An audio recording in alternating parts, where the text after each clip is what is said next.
we've checked off another place off of our list of places that we wanted to go.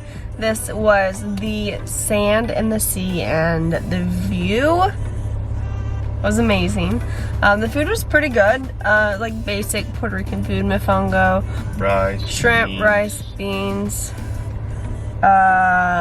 fried food, exactly. It was a little bit more expensive, but I think that they kind of raised the prices a little bit just because people are gonna come here no matter what for the view. They ranged around like $10 to $15.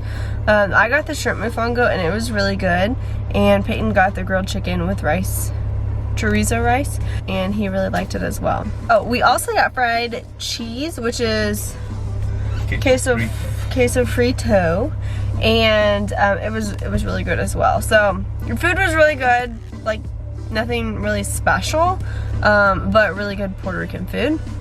The view is definitely worth it all though. I would recommend coming here just because I think it is like the best view anywhere. I mean, that we've been to. Yeah, that we've been to. Like you can see the mountains and then you can also see the ocean.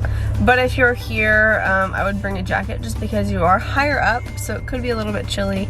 Thanks so much for watching, guys. I would definitely recommend checking out the view at the Sand and the Sea because it was the best view that we have seen, and so it's definitely something worth checking out. It can be a far drive from those of you who are staying on the north, so that's just up to you if you feel like it's worth it for the drive, but you're going to see beautiful mountain views and then the ocean as well. So we have quite a few, or like a handful of places set up to go to right now, and so we're really excited to get out some more content about Puerto Rico and showing you more of the island.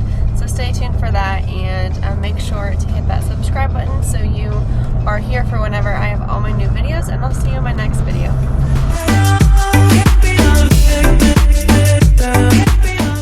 The views, so hit the B-roll. Okay, so we've ticked off another place. Ticked off? Ticked off? Checked? Ticked off?